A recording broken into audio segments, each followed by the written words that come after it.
Charlas de la noche. Palabras con imagen. El análisis de los acontecimientos que influyen en nuestra vida con el periodista Francisco Durán Rosillo.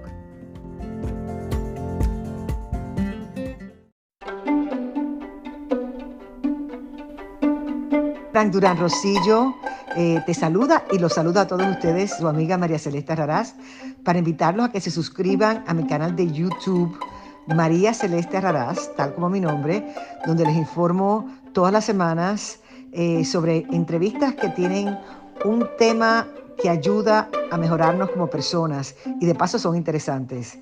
Las pueden encontrar en mi canal de YouTube, así que los espero. Y se suscriben gratis.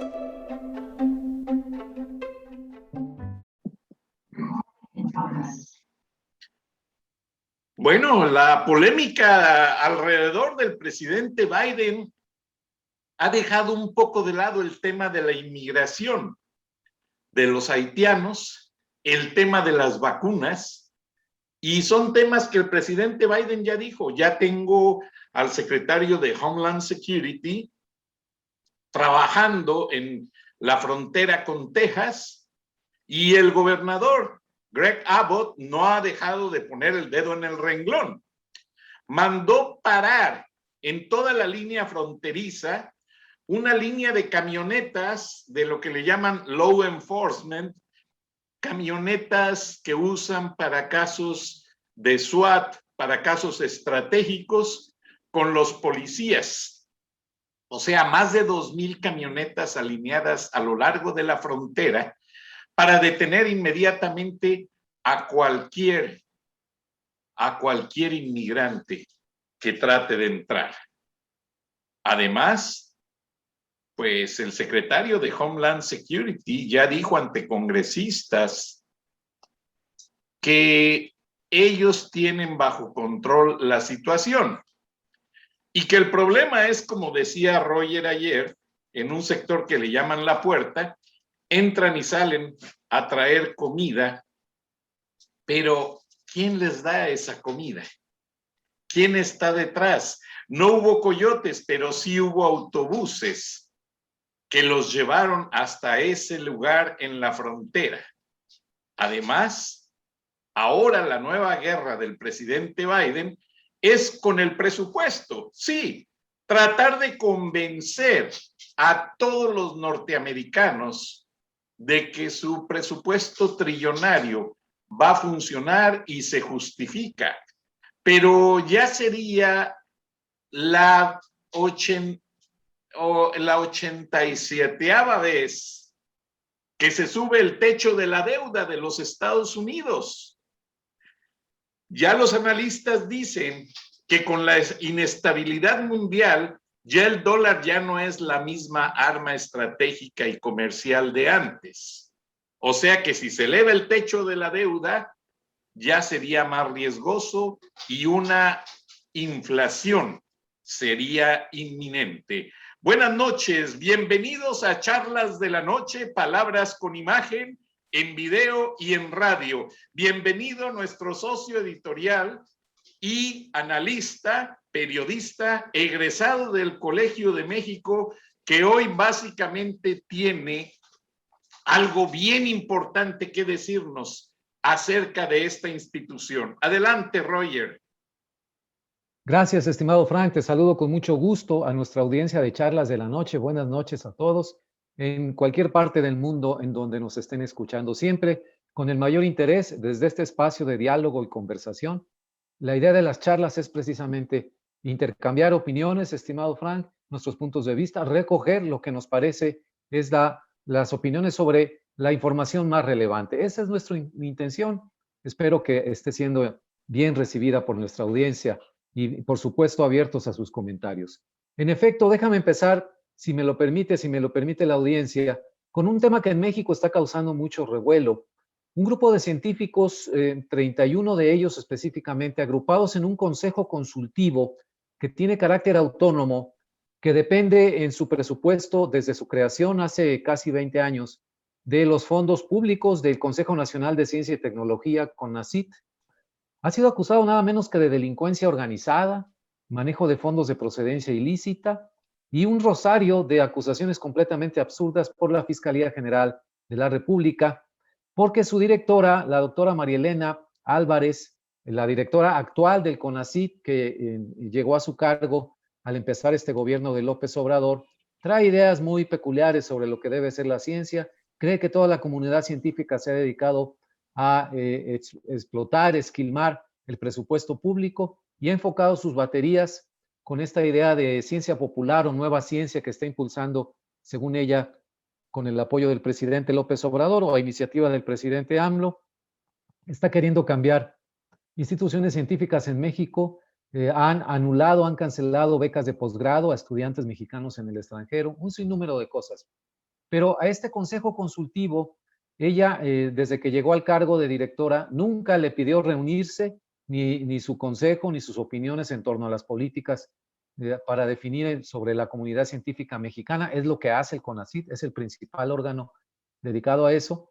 Y este consejo ha funcionado siempre con recursos públicos perfectamente lícitos que le llegan de la Secretaría de Hacienda. Bueno, los acusó de haber manejado esos recursos de manera ilícita.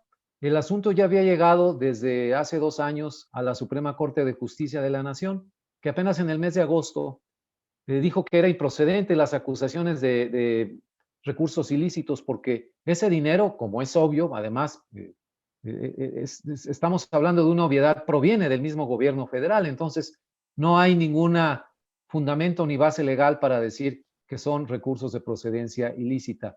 No obstante, esa opinión de la Corte, esa decisión, es una sentencia más que una opinión de la Suprema Corte de Justicia. La Fiscalía solicitó una primera orden de aprehensión contra 31 científicos, todos ellos miembros de este Consejo Consultivo, eminencias todas ellas, Frank, académicos de las mejores universidades de México, públicas y privadas.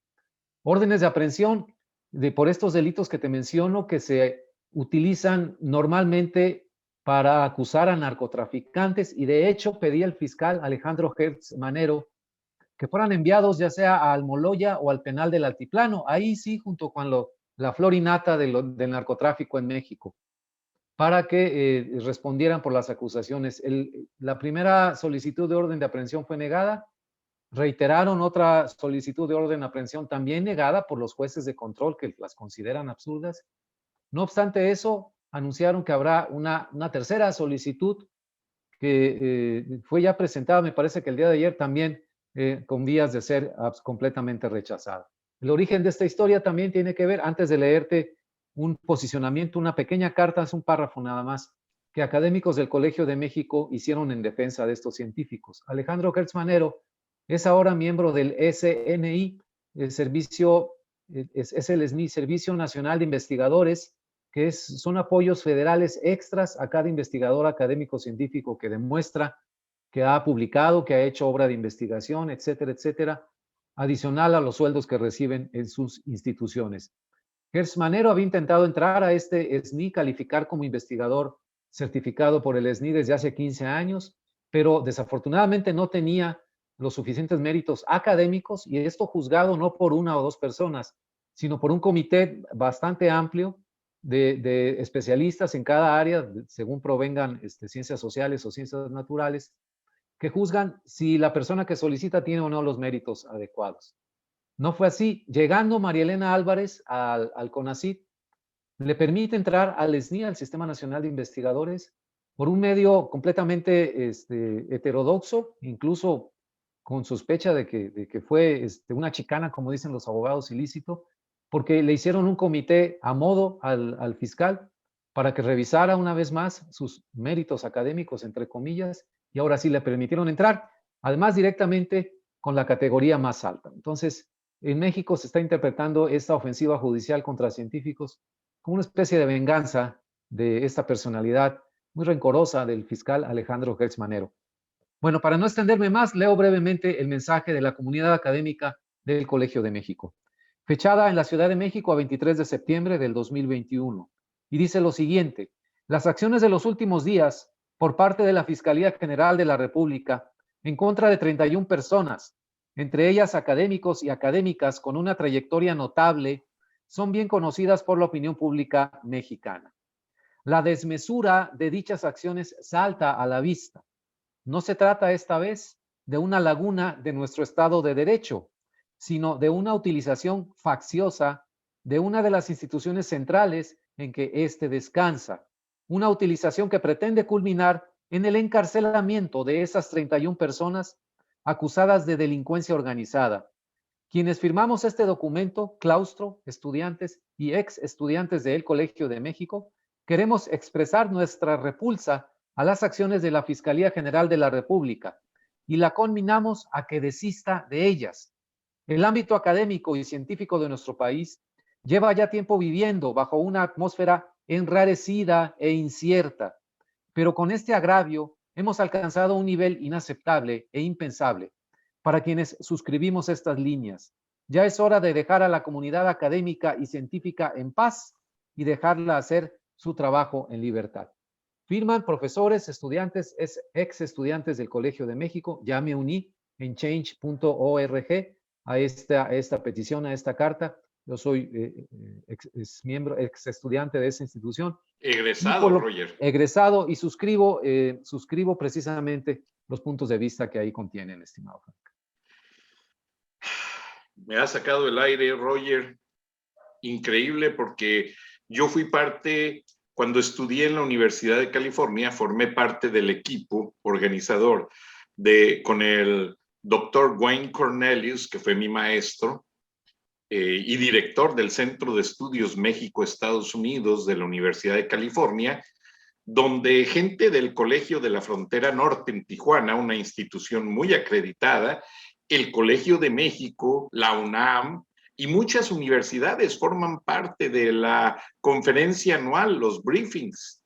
Me tocó asistir a varios, el más polémico cuando fue Porfirio Muñoz Ledo, Manuel Camacho Solís y varios intelectuales del Colegio de México, y ellos dieron por hecho el primer debate político en ese salón. Pusieron frente a Muñoz Ledo por el PRD en aquel entonces, Manuel Camacho Solís por el PRI y Fernando Canales Clarión por el PAN. Entonces fue muy interesante, no puedo describir todo por las razones del tiempo, pero lo que te puedo decir es que en ese evento se estudian, pues, tanto a las instituciones como a los personajes que son invitados,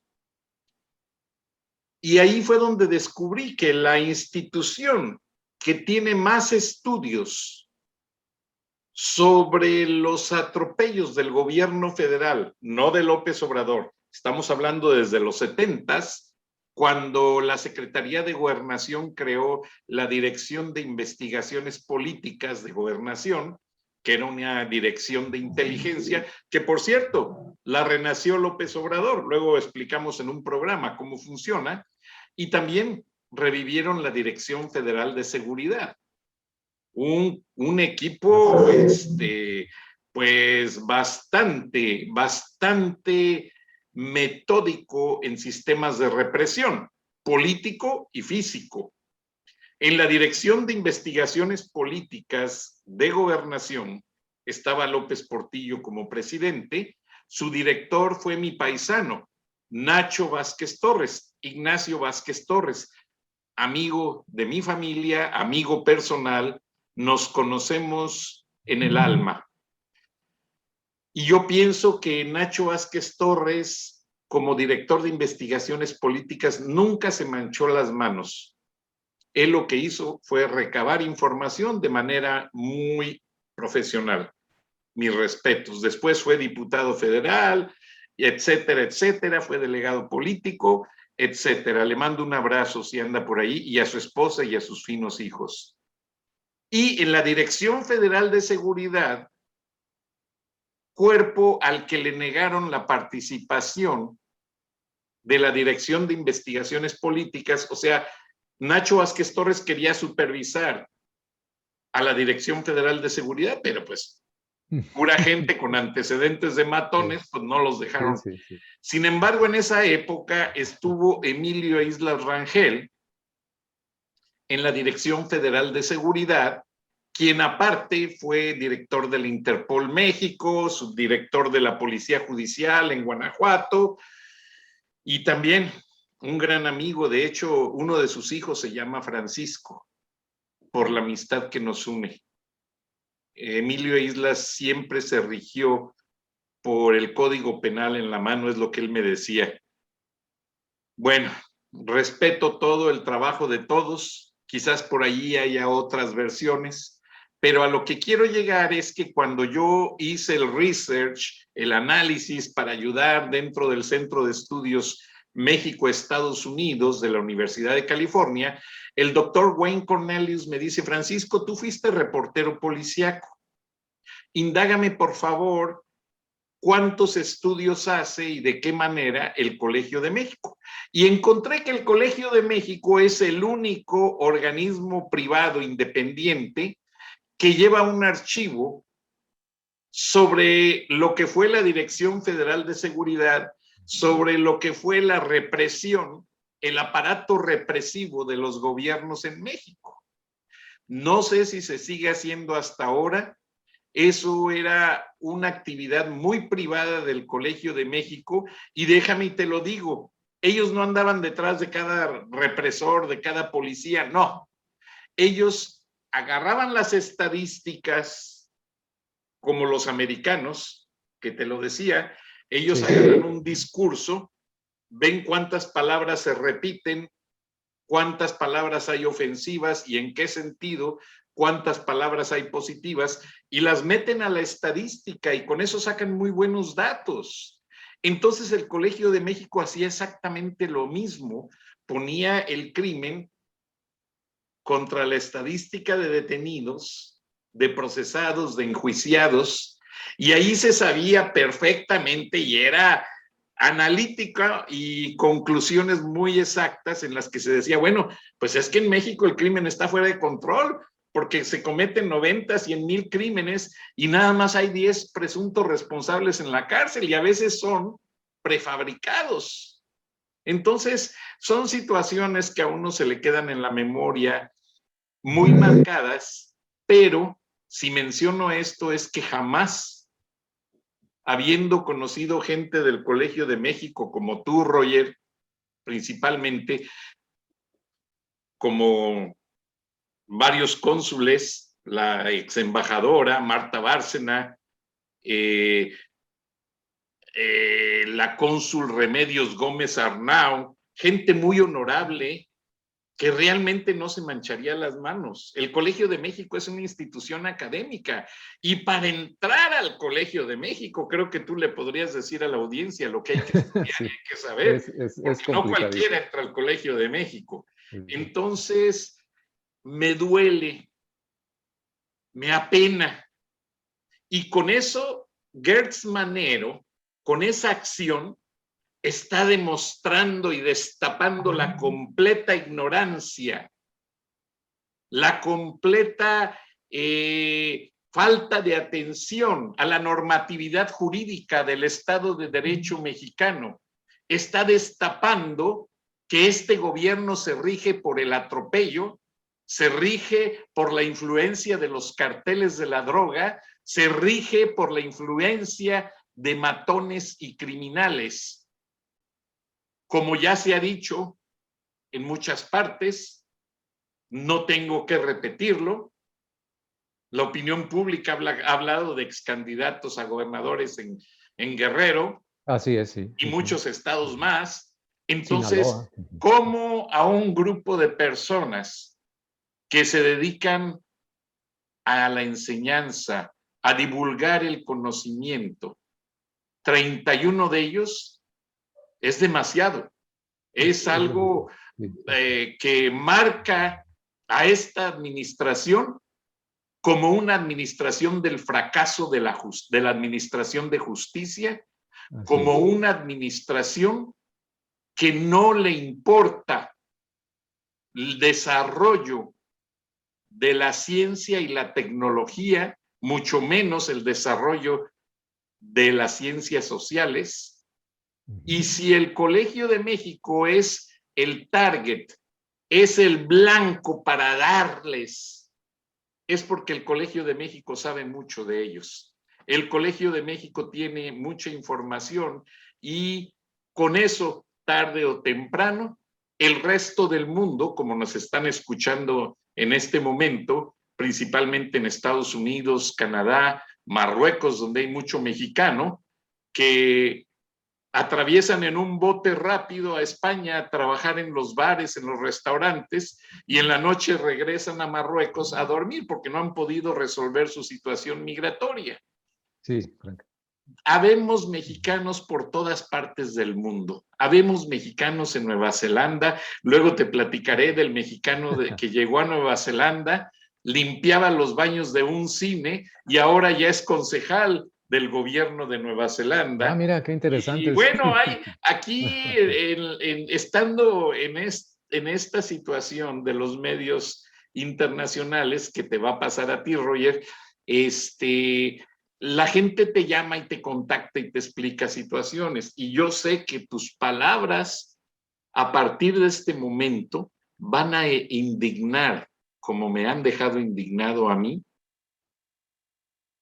por las acciones de un gobierno que tiene libres a los narcotraficantes, probando las armas, rafagueando árboles, destruyendo árboles, para presumir que las nuevas metralletas que pasaron inmunemente por la frontera bajo las narices del Ejército y la Guardia Nacional les funcionan para seguir intimidando al pueblo. ¿Por qué Gertz Manero no va por el Chapito?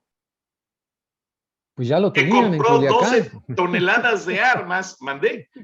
Ya lo tenían en Culiacán en el 2019, en el 2018, en el Culiacanazo. Ya tenían en manos de los 2019, soldados. 19, sí. Ya estaba en manos de los militares Ovidio, el Chapito.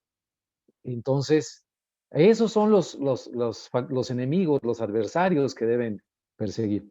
Déjame decirte una cosa muy interesante. El Código Penal en la mano, lo decía muy bien el funcionario y amigo tuyo que comentabas. Cuando se hacen las cosas así, el Estado, cualquier Estado, el Estado mexicano, tiene estas agencias que recaban inteligencia, que lo hacen de una manera legítima. Todos los gobiernos necesitan ese tipo de información. El problema no es su existencia o inexistencia de estas agencias, que son necesarias en cualquier gobierno, incluso en la democracia más avanzada del mundo. El problema es cuando se utilizan con fines distintos, cuando el Código Penal, en lugar de traerlo en la mano, lo arrumbas en un cajón del escritorio y te pones a hacer prácticamente lo que te dé la gana porque estás en el poder. Me gusta esta imagen que diste porque aparentemente el Código Penal mexicano está ahorita guardado en algún cajón del escritorio del fiscal general de la República y se olvidó de eso. Y equiparar, nada más la idea de equiparar, es que nada más la acusación, aunque los jueces las estén rechazando, presentar una acusación así a una comunidad de personas dedicadas a su labor científica, de investigación académica, es un agravio, es una afrenta, estimado Frank, a su dignidad como personas, como ciudadanos. Independientemente de que sea absurda la acusación de que no va a prosperar, porque sabemos que a menos que ya se hayan vuelto completamente locos, los jueces la van a detener. Pero el hecho de exhibirte públicamente como a la par de un narcotraficante, digo, nosotros a lo mejor somos periodistas, estamos acostumbrados a la exposición pública, pero yo me quiero imaginar un académico, un científico mexicano que se dedica calladamente a su labor de publicación, de investigación, de repente estar en estos dimes y diretes y que si van a ir a la cárcel y que con los narcotraficantes es impensable y completamente injusto para ellos, estimado. Es un método de intimidación, Roger. Están intimidando al pueblo por todos los frentes. Y por eso yo admiro mucho y he platicado, tengo amigos magistrados, no menciono su nombre porque no todos los magistrados están de acuerdo con lo que está pasando. Y muchos de ellos apoyaban el juicio oral porque el juicio oral tiene una ventaja en el litigio muy importante. El juicio oral te pone 3 pasos fundamentales. Nadie es culpable hasta que no se demuestre lo contrario. La primera esencia de un juicio oral. O sea, vas a un juicio oral como oyente. Número 2, hay un grupo del pueblo que son ciudadanos, que son el jurado. Los requisitos de ellos son estar a favor de la pena de muerte, haber votado, haber pagado sus impuestos y no tener antecedentes penales.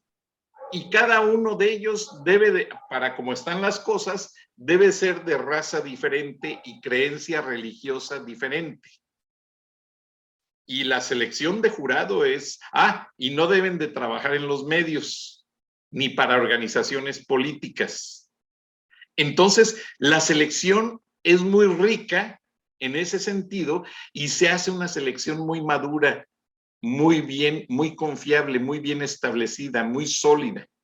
Y el punto número 3 es que el juez no puede influenciar el caso.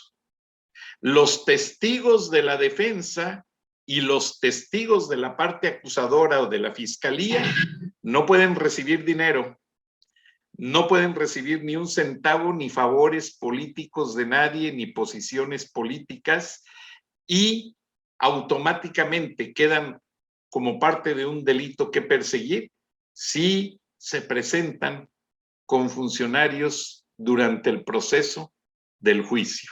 Entonces, ¿qué pasa? Ese juicio se ventila oralmente, se hacen las versiones estenográficas, todo queda en papel, y al momento en que se decide si el acusado es inocente o culpable, lo hace el jurado, no lo hace el juez. El juez está nada más ahí como un mediador. ¿Y qué pasa? Ya una vez que se decide inocente o culpable, pero se analizan todos los cargos uno por uno. O sea, a un narcotraficante no lo pueden acusar de un solo cargo por homicidio. Viene el cargo de uso de armas de fuego exclusivas del ejército, viene el cargo del abuso, de la prepotencia, miles. Entonces, en cada uno de los cargos se hace un proceso. Y ya que se determinó en cuáles partes del proceso es inocente o culpable, el juez toma esa resolución en sus manos y se reúne en privado con el jurado. Pero ya esa resolución es invariable. Ya cuando se usa el morrete, que así se le llama el martillito de madera, cuando se usa el morrete y se determina, ya eso ya no puede cambiar. Entonces el juez se reúne en privado con los miembros del jurado y simplemente aclara algunas de sus dudas, pero no los puede influir. Regresan a la sesión después de esa breve pausa y el juez dice, por el delito de homicidio son 100 años o tres penas de vida. 3 penas de vida es algo como un chantaje para el acusado, porque eso quiere decir que si se muere, todavía sigue prisionero, aunque sea en su pensamiento. O sea, 3 condenas en vida quiere decir que pues se cree, acá en Estados Unidos se jura sobre la Biblia y se cree en que existe algo después. Entonces, es muy interesante el hecho de que en el juicio oral todo se puede decir, todo se puede apelar. A diferencia, lamentablemente, de que la averiguación en México se hace con el detenido detrás de una reja, el fiscal y el escribiente. Y el fiscal está diciéndole, y el de la voz declara y taca, taca, taca, taca. Ah, ya me equivoqué, y agarran las 8 copias y le borran en cada una y le corrigen. Bueno, ahora ya tienen computadoras, pero hasta después le llegan todas las hojas al juez, que pueden ser como 30 hojas de declaraciones, que supuestamente el juez revisa minuciosamente, pero es obvio que no. ¿Por qué? Porque tiene 72 horas para declarar la situación jurídica del detenido. Entonces, la situación jurídica puede ser inocente o culpable, que en México le llaman auto de formal prisión, auto de libertad. Y entonces hay una serie de ahí de conjeturas que los abogados ven muy diversas, confrontándolas con la ley de amparo. La ley de amparo en México es única en el mundo.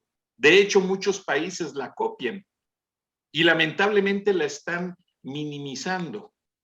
Entonces, las organizaciones de derecho internacional ven que México es el país donde más existe la corrupción. ¿Por qué razón? Porque tenemos abogados que no estudian bien, que se gradúan de panzazo. Entonces, en lugar de sentarse a checar la ley y estudiar, lo que hacen estos abogados es, van con el escribiente, oye, cámbiale esa palabrita allí, aquí tienes este relojito de oro. Oiga, señor juez, tú lo dijiste en un programa, el mejor abogado es el que es el mejor amigo del juez. Sí. Entonces, es la broma acá entonces realmente es muy triste, es muy frustrante. Para mí, la cosa más interesante en mi vida, yo tengo 2 carreras, 2 títulos profesionales. Sí. Comunicaciones en la Universidad Regiomontana, ingeniero en sistemas en el ITT Tech, que es una institución de Georgia Tech, muy prestigiada. Estudié demasiado, ahí dejé mis ojos, mi vista, porque hay que leer demasiado. Y estoy revalidando materias para estudiar una carrera en Derecho. Bueno, lo que te quiero decir que me motivó a estudiar Derecho fue lo siguiente. Yo tenía una tarjeta en Fox Televisión, junto con mis beneficios médicos, me dieron una tarjeta de banco que se llama Flexible Spendable Account. ¿Qué quería decir esto? Que mi seguro, con esta tarjeta de $3,000, me pagaba los copagos de cosas que yo, por ejemplo, que unos lentes, me faltaron $200 para acabalar, pago de allí y yo no pago nada de mi bolsillo. Y así la usé porque yo he usado demasiado los gastos médicos, no lo niego. Entonces, el banco más grande de los Estados Unidos me demanda en corte por supuestamente no haber hecho buen uso de esta cuenta. Una cuenta que es una tarjeta de débito Visa, sí, que no se puede usar más que con claves de instituciones médicas, si no, no funciona. Tú vas a un restaurante a cenar y no te la aceptan. No te la aceptan. Ajá. Entonces, para no hacerles larga la historia, me mandan a corte. Llego a la corte de la ley, me presento con el honorable juez y me dice el honorable juez, Mr. Durán, ¿quiere un abogado de oficio? Le dije, no, su señoría, creo que tengo perfectamente clara la situación de lo que está pasando. Entonces entra el abogado del Banco de América y dice, el señor Durán nos debe $60,000 en intereses, en cargos, porque acá te cobran los cargos cuando te llaman para cobrarte, a todo, hasta la papelería te cobran. Entonces, ya que acabó de hablar el abogado, me dice el juez, señor Durán, por favor, es su momento y tiene 5 minutos. Le dije, gracias, señor juez, pero el abogado del banco se pasó otros 5 minutos, o sea, creo que yo puedo hablar 10 minutos. Ah, perdón, sí, adelante. Y le digo, estoy en una corte de la ley y quiero ser tratado fair, con equality, con igualdad. Mi tez morena y mis antecedentes creo que no me quitan ni me dan en esta corte para tener la razón. Yo no vengo a convencerlo a usted, señor juez, de decir que yo soy perfecto, pero aquí están mis estados de cuenta. Yo usé esa tarjeta solamente con instituciones médicas, copagos médicos y farmacias. En ningún momento me pasé del límite porque la tarjeta no permite un sobregiro de los límites, número 1. Número 2, cuando uno deja de usar ese seguro, automáticamente el convenio de la tarjeta es que todo queda en ceros y queda bien. Entonces, yo le pido al señor abogado del Banco de América que me muestre los cargos que dicen que yo sobregiré, porque de esa manera, pues, yo podría investigar y responsabilizarme en caso de que haya sido cierto. Porque en las tiendas, en las farmacias, en los hospitales, hay cámaras. El banco tiene clasificación de códigos para cada vez que esa tarjeta se utilizó. Entonces, su señoría, la explicación es muy clara. Si el señor no tiene la evidencia, no tiene de qué acusarme. Claro. Entonces, le agradezco y dejo la aplicación de la decisión final en sus manos, señor juez. Y voltea el juez a ver al jurado. Y el jurado se levanta, porque siempre tienen un líder. Y el líder del jurado dice: señor juez, el acusado tiene la razón. Entonces el juez voltea a ver al abogado del banco y le dice: ¿tiene las pruebas de que el señor Durán es culpable o responsable de ese sobregiro de $60,000? Y el juez empezó, un güero gordo, todo así desfundándose. El abogado. Saca del portafolio, y espéreme su señoría y déjeme ver. Y le pide al juez 5 minutos en privado para hablar con él. Y le dice, el del jurado le dice al juez: señor juez, eso no se puede. Claro que no. Eso sería influenciarlo a usted en la decisión. El juez se puso rojo como camarón, voltea a ver al jurado, voltea a ver al abogado y le dice: ¿las trae o no las trae? Porque para venir a mi corte a acusar a una persona inocente es un delito. Órale. Y voltea a ver al del jurado y el del jurado dice: Your Honor,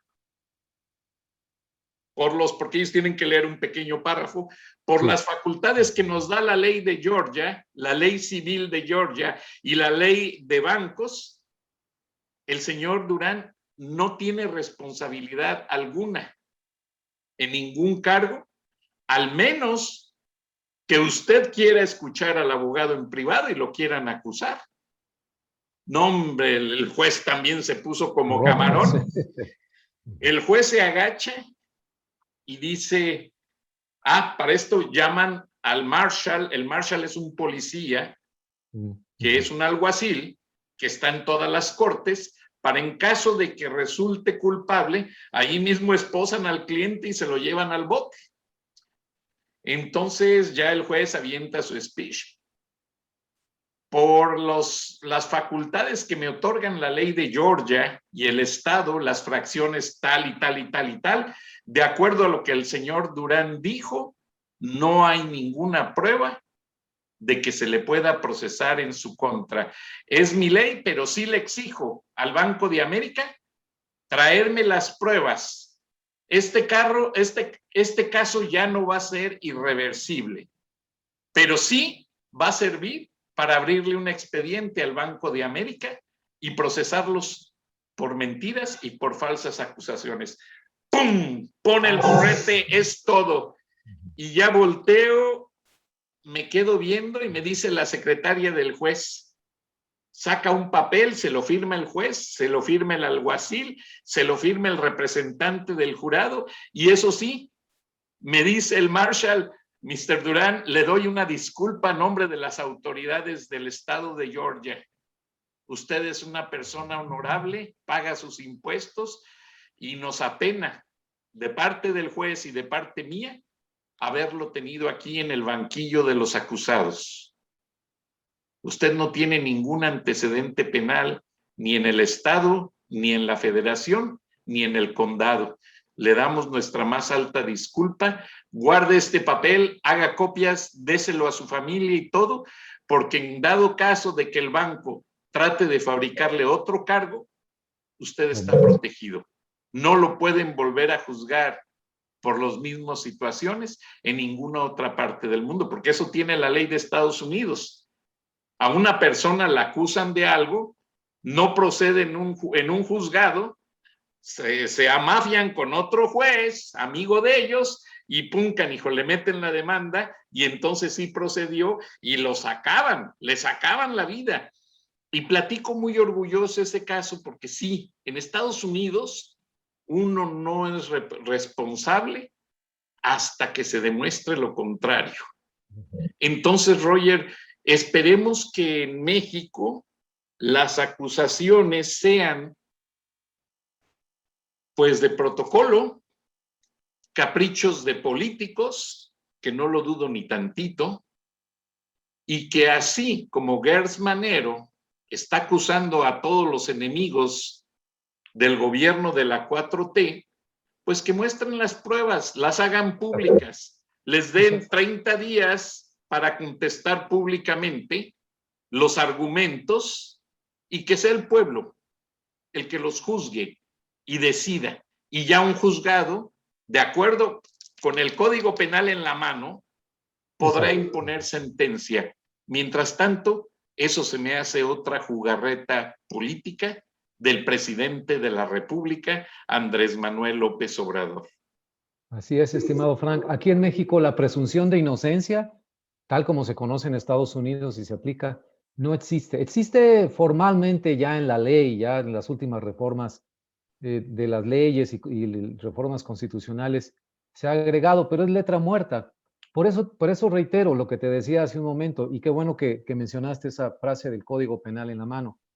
El problema es que son tan absurdas las acusaciones, evidentemente, y así espero que no haya sorpresas de parte de los jueces mexicanos, ningún juez ni magistrado va a arriesgar su prestigio para darle gusto a este fiscal que se ha mostrado bastante rencoroso y vengativo. Y reitero también, hay una sentencia de la Suprema Corte de Justicia de la Nación, la Suprema Corte de Justicia de México, diciendo que esta acusación de utilización de fondos de procedencia ilícita es absurda. El dinero viene del gobierno mismo para ese consejo consultivo de científicos. Entonces, con eso se cae absolutamente todo el entramado jurídico que quiere armar el fiscal, sin embargo, persiste en ello. Entonces, estamos en esta situación, como a ti te tocó estar.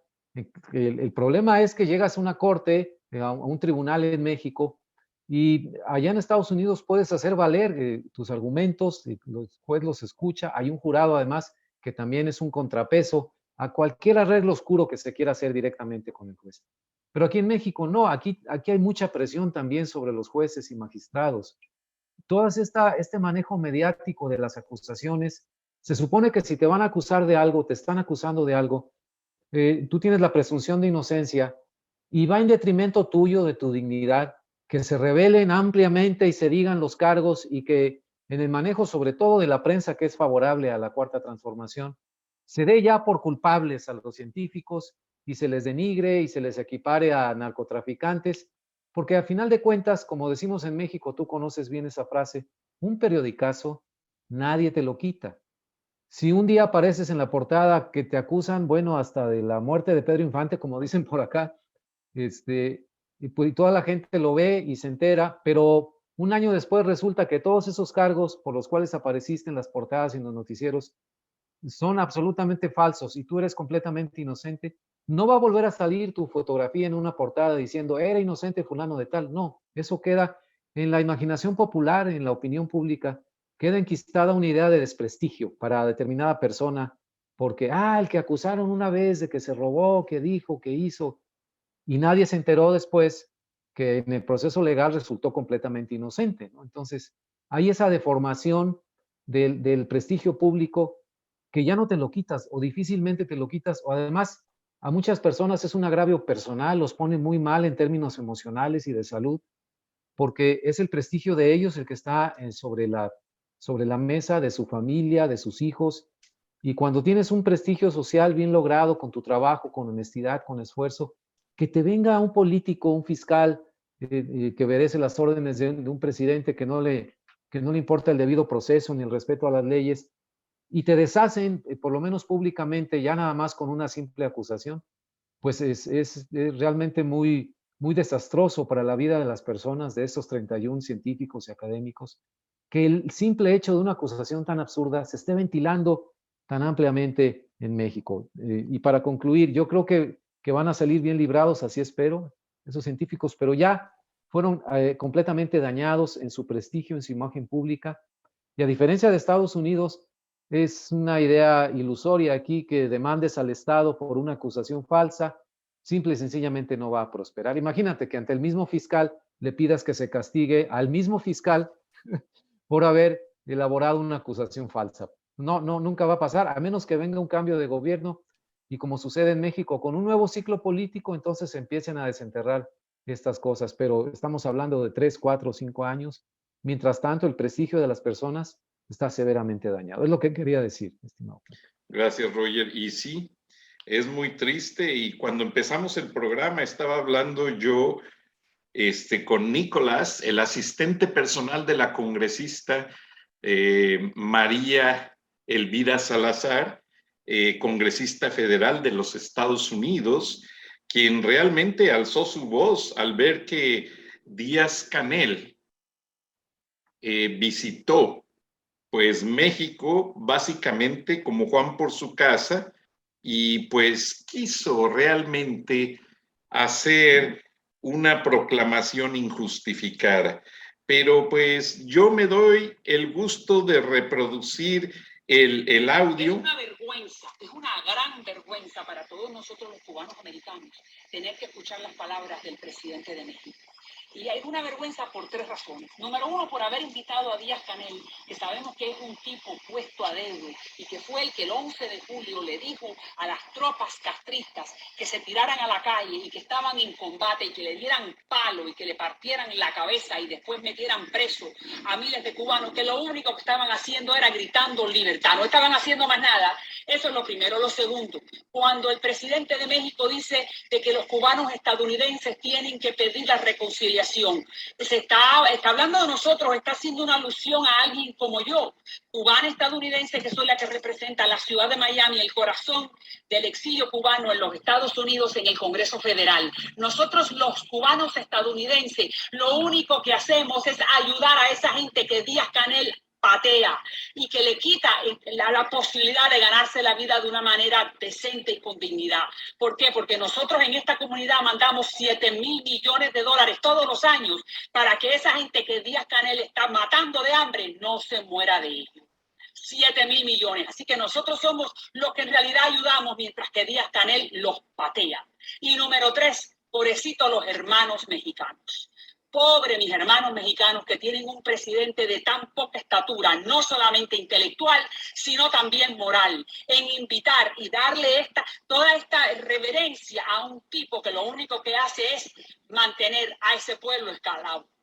Pero una cosa sí digo, que nosotros los cubanos americanos vamos a ser libres y los cubanos en Cuba van a ser libres y nosotros vamos a celebrar con ellos y nos vamos a acordar quién estuvo con nosotros y quién no estuvo. Bien dicho, María Elvira. Pues simplemente, Roger, para que no se le olvide a la gente y que sirva a todos los acusados, a esos 31 acusados del Colegio de México, que tiene mucho reconocimiento mundial, así como... Son de varias instituciones, Frank. ¿Sí? No nada más de una sola, son de varias. No, pues nos unimos a todas ellas y les reverenciamos todo nuestro apoyo incondicional. y voy a hacer, cuando hay temas así muy interesantes, yo hago una traducción al inglés. Ok. Y la paso a las cabezas del Congreso, o sea, de los legisladores de la comisión correspondiente. Para esto, María Elvira Salazar es la directora de la Comisión Internacional de la Cámara de Diputados en el Capitolio. Le paso copia al senador Marco Rubio, le paso copia a los dirigentes del Partido Republicano y del Partido Demócrata y todas las organizaciones de ayuda social en el mundo. Perfecto. Porque tenemos que aprender a que México no debe de ser relegado, ni estar solo, ni estar aislado. O sea, un idioma no nos va a hacer que nos olviden. El hecho de que congresistas y gente poderosa no nos escuchen no es razón suficiente. Yo todo lo traduzco al inglés y le he mandado cartas al presidente Trump airando mi protesta porque le daba trato de jefe de Estado a López Obrador cuando no ha demostrado cooperar en los términos de justicia, y al presidente de CNN le he mandado también todos los datos para que CNN esté al día. Lo que sucede con CNN es muy curioso, que ahora, pues recientemente, Turner Broadcasting System, Time Warner, Warner Media, como los quieras llamar, los compró la telefónica AT&T. Entonces AT&T maniobró muy bien, gastó millonadas, los compró, reempaquetó los canales y se los vendió. Toda la compañía Warner Media fue vendida de AT&T a la compañía Discovery Plus. Discovery Channel, History Channel y varios canales más se formaron por las casas de bolsa. Nasdaq, Dow Jones, Standard & Poor's, todas esas compañías grandísimas, calificadoras, las que mueven el stock market, las que mueven los mercados financieros en el mundo, determinaron que no era saludable gastar dinero en publicidad y relaciones públicas.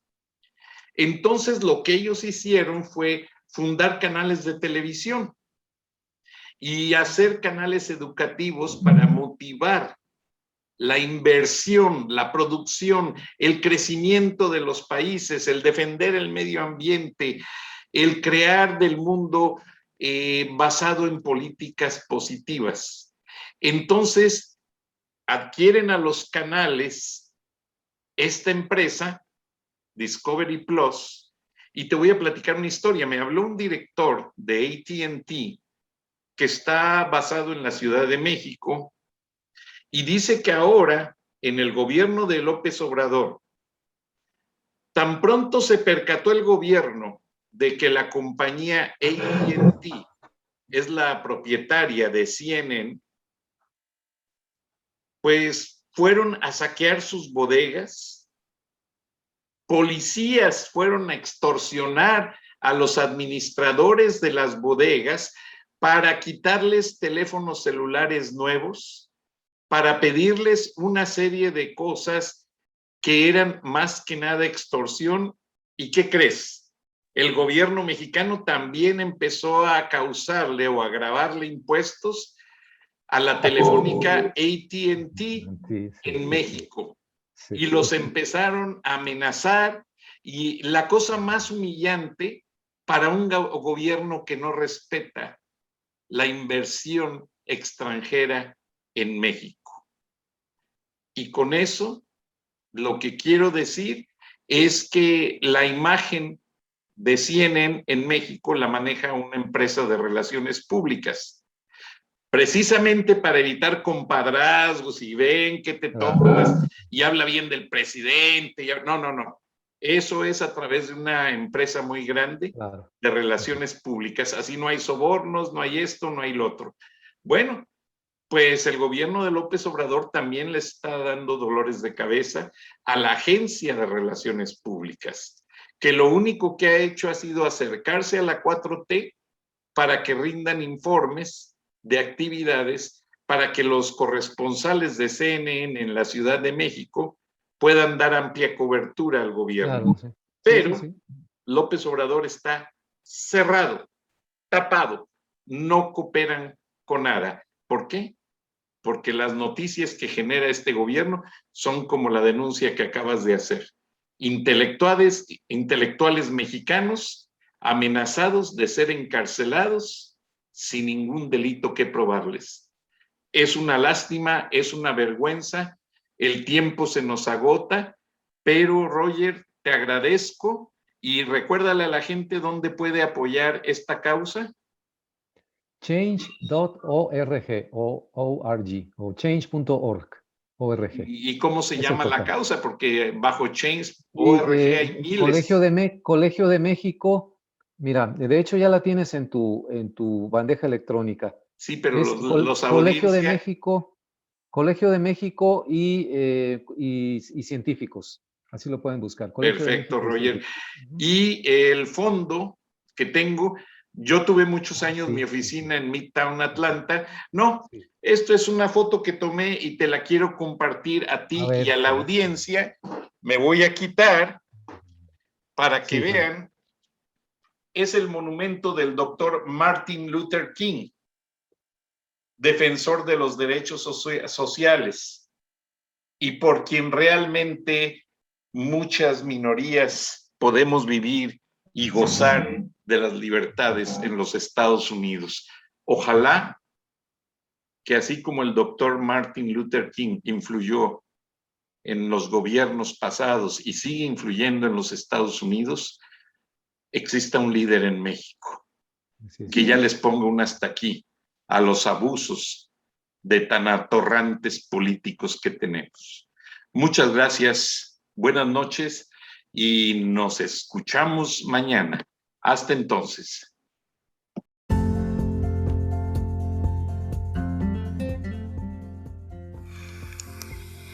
Escuchaste el análisis de la noticia, transparente como el agua, con el periodista Francisco Durán Rosillo.